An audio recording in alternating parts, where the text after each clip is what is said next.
ഇന്ന് നമ്മൾ അപ്പ് എന്ന ഒരു കുഞ്ഞൻ വാക്കിന്റെ ഉപയോഗത്തെക്കുറിച്ചാണ് പഠിക്കുന്നത്.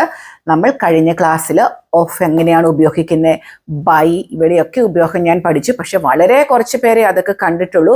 അതൊക്കെയാണ് നമ്മൾ സെന്റൻസുകളെ കൂട്ടിയോജിപ്പിക്കുന്ന ഏറ്റവും പ്രധാനപ്പെട്ടിട്ടുള്ള സാധനവും.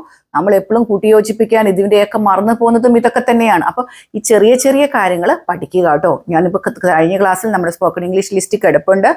ബൈ, ഓഫ് നിങ്ങൾക്ക് പറഞ്ഞു തന്നു. ഇനി അപ്പ് എന്ന് പറയുന്ന കുഞ്ഞൻ വാക്കിനെ പരിചയപ്പെടാം.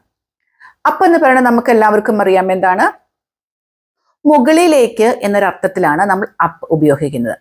അപ്പൊ അപ്പ് എന്ന് പറയുന്ന വാക്കിനെ തനിച്ച് പറഞ്ഞ് മനസ്സിലാക്കി തരാൻ പറ്റില്ല, എങ്കിലും ഞാനൊന്ന് കഴിവിന്റെ പരമാവധി ശ്രമിക്കാം.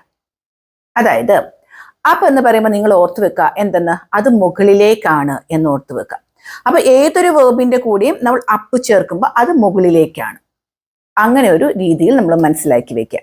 ഓക്കെ, അപ്പൊ നമ്മൾ സെന്റൻസ് നോക്കുകയാണെങ്കിൽ നമ്മൾ പറയും ലുക്ക്, ആകാശത്തിലേക്ക് നോക്കുക എന്ന് എങ്ങനെ പറയാ, look up at the sky. Look up at the sky. നമ്മൾ അവിടെ അപ്പ് ചേർത്തു. ലുക്ക് അറ്റ് ദ സ്കൈ എന്ന് പറഞ്ഞാൽ എന്താ, മുകളിലല്ലേ ആകാശം, നമുക്ക് മുകളിലോട്ടാണ് നോക്കേണ്ടത്. So look up at the sky, look up at the sky, മുകളിൽ ആകാശത്തിലോട്ട് നോക്കുക, മുകളിലോട്ട് നോക്കുക എന്ന് പറയും. പിന്നെ നമ്മൾ പറയും വില കയറിക്കൊണ്ടിരിക്കുകയാണ്. ഇപ്പോഴത്തെ അവസ്ഥയെ നമുക്ക് അങ്ങനെ പറയാം അല്ലെ, വില കയറിക്കൊണ്ടിരിക്കുകയാണ്. പ്രൈസസ് ആർ ഗോയിങ് അപ്പ്, മുകളിലോട്ടാണ്, താഴോട്ടല്ല പോകുന്നത്, ഗോയിങ് അപ്പ്, മുകളിലോട്ടാണ്. അതാണ് നമ്മൾ ശ്രദ്ധിക്കേണ്ട ഒരു കാര്യം. ഇനി നമ്മൾ പറയും the elevator is going up. Elevator എന്താണ്, ഗോയിങ് അപ്പ് എന്ന് കേട്ടാൽ നമ്മൾ ഉടനെ മനസ്സിലാക്കുക അതെന്താണ്, മുകളിലോട്ടാണ്. The elevator is going up, മുകളിലോട്ടാണ് ഇത് പോകുന്നത്. She went up the stairs എന്ന് പറഞ്ഞാൽ എന്താ, ഷീ വെന്റ് ദ സ്റ്റെയർ എന്ന് പറഞ്ഞാൽ അവള് സ്റ്റെയർ വഴി പോയി എന്നായി. She went up the stair, stair വഴി അവള് മുകളിലോട്ട് പോയി, മുകളിലത്തെ നിലയിലോട്ടായിരിക്കാൻ പോയത്. Went up the stairs, up ചേർത്തോടെ എന്ന് വെച്ചാൽ അവര് മുകളിലോട്ട് പോയി എന്നാണ് അർത്ഥം. അപ്പൊ നിങ്ങൾക്ക് ഈ സെന്റൻസുകൾ വഴി നിങ്ങൾക്ക് മനസ്സിലായിട്ടുണ്ട്, എല്ലാ സെന്റൻസുകളും അപ്പ് ചേർത്താൽ മുകളിലോട്ട് എന്നുള്ള അർത്ഥമാണ് നമ്മൾ ഉപയോഗിക്കുന്നത്. Get up from the chair, get up from the, get up എവിടുന്നാണ്, ചെയറിൽ നിന്നും എഴുന്നേക്കുക. എഴുന്നേക്കുക എന്ന് പറഞ്ഞാൽ മുകളിലോട്ടുണ്ടല്ലേ, മനസ്സിലാക്കുക. Get up from the chair. Turn up the volume, turn up എന്നാണ് നമ്മൾ ഉപയോഗിച്ചത്. അപ്പൊ എന്താണ്, ടേൺ അപ്പ് ദ വോളിയം എന്ന് പറഞ്ഞാൽ ശബ്ദം കുറയ്ക്കാനല്ലോ, അപ്പ് എന്ന് പറഞ്ഞാൽ മുകളിലോട്ട്. ടേൺ അപ്പ് ദ വോളിയം, ശബ്ദം കൂട്ടുക എന്നാണ് അർത്ഥം. അപ്പൊ നിങ്ങൾക്ക് അപ്പ് എന്ന് പറയുന്നത് സെന്റൻസിൽ കണ്ടാൽ മനസ്സിലാക്കേണ്ടത് അത് മുകളിലോട്ട് എന്ന ഒരർത്ഥത്തിലാണ് ഉപയോഗിക്കേണ്ടതെന്നാണ്. അപ്പൊ ഇനി ഞാൻ തരുന്ന കാര്യങ്ങൾ നിങ്ങൾ ശ്രദ്ധിക്കുക, അത് ഉപയോഗിച്ച് നിങ്ങൾ സ്വയം സെന്റൻസുകൾ ക്രിയേറ്റ് ചെയ്യുക. ഞാൻ കുറേ വേർബിന്റെ കൂടെ അപ്പ് എങ്ങനെയാണ് ഉപയോഗിക്കുന്നത് എന്ന് ഞാൻ ഇപ്പോൾ നിങ്ങൾക്ക് പറഞ്ഞു തരാൻ പോവുകയാണ്. അപ്പ് എന്ന് പറയുന്നത് നിങ്ങൾ മനസ്സിലാക്കേണ്ട കാര്യം എന്താണ്, അത് മുകളിലോട്ടാണ് എന്ന് മനസ്സിലാക്കുക. അപ്പൊ ഞാൻ പറയുകയാണ്, ഓരോരോ വാക്കുകളും നിങ്ങളിവിടെ ഇനി പ്രത്യേകം ശ്രദ്ധിക്കുക. Climb up, climb up, climb എന്താണ്, മരത്തിൽ കയറുന്നതിനെയാണ്. അപ്പൊ ക്ലൈംബ് അപ്പ് മുകളിലോട്ട് അല്ലെ, മരത്തിൽ കയറുക, മുകളിലോട്ട് കയറുന്നതിനെയാണ് climb up. Rise up, rise ഉയർത്തുക. കുട്ടികളോടൊക്കെ ടീച്ചേഴ്സ് കൈകൾ ഉയർത്താൻ പറയുമ്പോൾ റൈസ് അപ്പ്, മുകളിലോട്ട് ഉയർത്തുക. ഈറ്റ് അപ്പ്, ഈറ്റ് അപ്പ്, മുഴുവൻ കഴിക്കുക. ഈറ്റ് അപ്പ്, മുഴുവൻ കഴിക്കുക. പിന്നെ ഇതൊക്കെ നിങ്ങൾ ഓർത്തു വെക്കുക കേട്ടോ.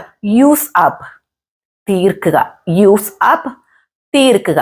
ഈറ്റ് അപ്പ്, മുഴുവൻ കഴിക്കുക. യൂസ് അപ്പ്, തീർക്കുക. റോസ് അപ്പ്, ഉദിച്ചുയരുക. സൂര്യൻ ഉദിച്ചുയർന്നു നമുക്ക് പറയണമെങ്കിൽ റോസ് അപ്പ്, ഉയർന്നു, ഉദിച്ചുയർന്നു. റോസ് അപ്പ്, റോസ് അപ്പ്, ഉദിച്ചുയർന്നു. അപ്പൊ ഏതാണോ ടെൻസ് മാറ്റി വേർബ് മാറ്റുക, അപ്പ് കൊടുത്താൽ അത് മുകളിലോട്ട് എന്ന ആ സെന്റൻസിന്റെ അർത്ഥമുണ്ടെന്ന് നിങ്ങൾ മനസ്സിലാക്കുക. ഷട്ട് അപ്പ്, മിണ്ടാതിരിക്കുക. പുട്ട് അപ്പ്, തൂക്കിയിടുക.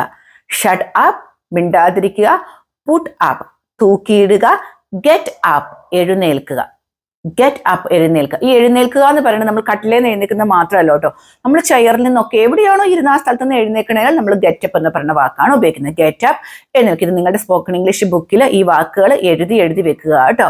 ഗെറ്റ് അപ്പ്, എഴുന്നേൽക്കുക. പുട്ട് അപ്പ് തൂക്കിയിടുക, പിന്നെ നമ്മളിപ്പോൾ ക്ലൈംബ് അപ്പ് മുകളിലോട്ട് കയറുക, പിന്നെ എന്താണ് നമ്മളിപ്പോൾ പറഞ്ഞ യൂസ് അപ്പ് തീർക്കുക, ഈറ്റ് അപ്പ് മുഴുവൻ കഴിക്കുക. ഇങ്ങനെ കുറെ കാര്യങ്ങൾ നമ്മൾ നോക്കി. ഇനി ഹറി അപ്പ് വേഗത്തിലാവുക എന്ന് പറയില്ലേ, ഹറി അപ്പ് വേഗത്തിലാക്കുക, വേഗത്തിലാവുക. പിന്നെ ഗീവ് അപ്പ് ഉപേക്ഷിക്കുക, ഗീവ് അപ്പ് ഉപേക്ഷിക്കുക. നീ നിന്റെ സ്വപ്നങ്ങൾ ഉപേക്ഷിക്കരുത് എന്നപ്പോൾ എങ്ങനെ പറയാൻ പറ്റും? Don't give up on your dreams. നീ നിന്റെ സ്വപ്നങ്ങളെ ഉപേക്ഷിക്കരുത്. Don't give up on your dreams. Give up ഉപേക്ഷിക്കുക, ഡോണ്ട് ഗീവ് അപ്പ് ഉപേക്ഷിക്കരുത്. ക്ലീൻ അപ്പ് വൃത്തിയാക്കുക, ക്ലീൻ അപ്പ് വൃത്തിയാക്കുക. ലുക്ക് അപ്പ് മുകളിലോട്ട് നോക്കുക. സ്റ്റാൻഡ് അപ്പ് എഴുന്നേറ്റ് നിൽക്കുക, അല്ലെ? ഗെറ്റ് അപ്പ് ഇരുന്ന അവസ്ഥയിൽ നിന്നും എഴുന്നേൽക്കുക. സ്റ്റാൻഡപ്പ് എന്ന് പറഞ്ഞാൽ എന്താ? എഴുന്നേറ്റ് നിൽക്കുക. വേക്കപ്പ് ഉണരുക. ഇങ്ങനെ കുറേ ഉണ്ട് കേട്ടോ. പിന്നെ എന്താണ്? ഗോ അപ്പ്, ഗോ അപ്പ് മുകളിലോട്ട് പോവുക, ഗോ അപ്പ് മുകളിലോട്ട് പോവുക. ടേൺ അപ്പ് ശബ്ദം കൂട്ടുക, പിക്കപ്പ് എടുക്കുക. ടേൺ അപ്പ് ശബ്ദം കൂട്ടുക, പിക്ക് അപ്പ് എടുക്കുക. ഗ്രോ അപ്പ് വളരുക. അപ്പൊ അപ്പ് എന്ന് പറയുന്നത് മുകളിലോട്ട്. അപ്പൊ ഞാൻ കുറേ വേർബിന്റെ കൂടെ അപ്പ് തന്നു. അപ്പൊ നിങ്ങൾ അത് മനസ്സിലാക്കുക. അതെല്ലാം ഉയർച്ചേനെയാണ് ഉദ്ദേശിക്കുന്നത്. ഗ്രോ ഡൗൺ എന്ന് പറഞ്ഞാൽ താഴോട്ട് വളരുക എന്നുള്ള അർത്ഥമാണ് അവിടെ. പക്ഷെ ഗ്രോ അപ്പ്, നമ്മുടെയൊക്കെ ഗ്രോ അപ്പ്, നമ്മുടെയൊക്കെ വളർച്ച, അല്ലെ, അത് പുരോഗമിച്ചു കൊണ്ടേയിരിക്കുകയാണ്. അതുകൊണ്ടാണ് നമ്മൾ അവിടെ അപ്പ് ഉപയോഗിച്ചത്. പിക്ക് അപ്പ് എടുക്കുക. അപ്പോൾ എന്ത് സാധനത്തിന്റെ കൂടെയും ഏത് വേർബിന്റെ കൂടെയും നമ്മൾ അപ്പ് ഉപയോഗിക്കുമ്പോൾ അത് മുകളിലോട്ട് എന്നാണ് അർത്ഥം വരിക. ക്ലിയർ ആയല്ലോ? ചെറിയൊരു കാര്യമാണ്. പക്ഷേ നമ്മൾ സംസാരിക്കുമ്പോൾ നമ്മുടെ സെന്റൻസുകളെ തമ്മിൽ കൂട്ടിച്ചേർക്കാൻ, അല്ലെങ്കിൽ നമ്മുടെ സെന്റൻസിന് ഒരു നാച്ചുറാലിറ്റി തോന്നാൻ ഇങ്ങനത്തെ ചെറിയ ചെറിയ വാക്കുകൾ നമ്മൾ ഉപയോഗിക്കണം. നമ്മൾ മറന്നു പോകുന്നതും ഇത് തന്നെയാണ്. അപ്പൊ നമ്മളിപ്പോ ബൈയുടെ ഉപയോഗം, ഓഫ്, ഡബിൾ ഓഫ് വരുന്ന അതിൻ്റെയും ഉപയോഗം, ഇപ്പോ നമ്മൾ അപ്പ് എന്ന വാക്കിന്റെ ഉപയോഗവും പഠിച്ചു. അപ്പൊ നിങ്ങൾ അത് പഠിക്കണം കേട്ടോ. ഇനി ഞാൻ വീണ്ടും ഓർമ്മിപ്പിക്കുകയാണ്, കുറേ നമ്മളിങ്ങനെ ഇംഗ്ലീഷ് ഗ്രാമർ പഠിച്ചുകൊണ്ടിരുന്നാൽ നമുക്ക് സംസാരിക്കാൻ കഴിയില്ല. അപ്പൊ നിങ്ങൾക്ക് സംസാരിച്ച് പഠിക്കണമെന്നുണ്ടെങ്കിൽ എന്നെ നിങ്ങൾക്ക് കോൺടാക്ട് ചെയ്യാൻ എൻ്റെ നമ്പർ തന്നിട്ടുണ്ട് കേട്ടോ. അതേപോലെ തന്നെ നമ്മുടെ പുതിയ അധ്യയന വർഷത്തിലേക്കുള്ള ട്യൂഷൻ ക്ലാസ്സുകളുടെ അഡ്മിഷനും നമ്മൾ തുടങ്ങിക്കൊണ്ടേയിരിക്കുകയാണ്. CBSE 9ാം ക്ലാസ്സിന്റെ നമ്മൾ ക്ലാസ് സ്റ്റാർട്ട് ചെയ്തു. ഇനിയും വേണമെങ്കിൽ നമ്മൾ തുടങ്ങിക്കൊണ്ടേയിരിക്കുകയാണ്. അപ്പോൾ നിങ്ങൾക്ക് എൻ്റെ നമ്പറിൽ നിങ്ങൾക്ക് എന്നെ കോൺടാക്ട് ചെയ്യാവുന്നതാണ് കേട്ടോ.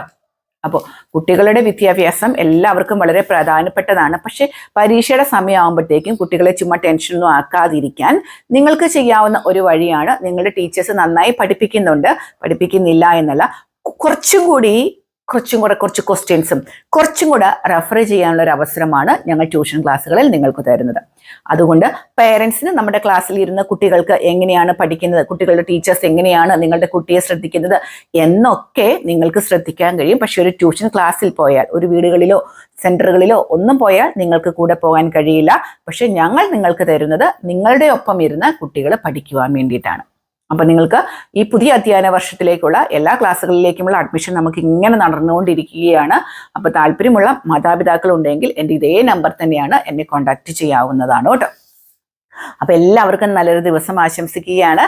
അങ്ങനെ നമ്മൾ പഠിപ്പിക്കുന്നതൊക്കെ നിങ്ങൾക്ക് മനസ്സിലാവുന്നുണ്ട്, നിങ്ങൾക്ക് പ്രയോജനപ്പെടുന്നുണ്ട് എങ്കിൽ എൻ്റെ ചാനൽ ഒന്ന് സബ്സ്ക്രൈബ് ചെയ്യുകയും അതുപോലെ തന്നെ നിങ്ങളുടെ അഭിപ്രായങ്ങൾ അറിയിക്കണം. നിങ്ങളുടെ കൂട്ടുകാർക്കൊക്കെ ആയിട്ട് നമ്മുടെ ചാനൽ ഒന്ന് ഷെയർ ചെയ്ത് കൊടുക്കുകയും കൂടെ ചെയ്യണം കേട്ടോ. അപ്പൊ എല്ലാവർക്കും നല്ലൊരു ദിവസം ആശംസിക്കുന്നു.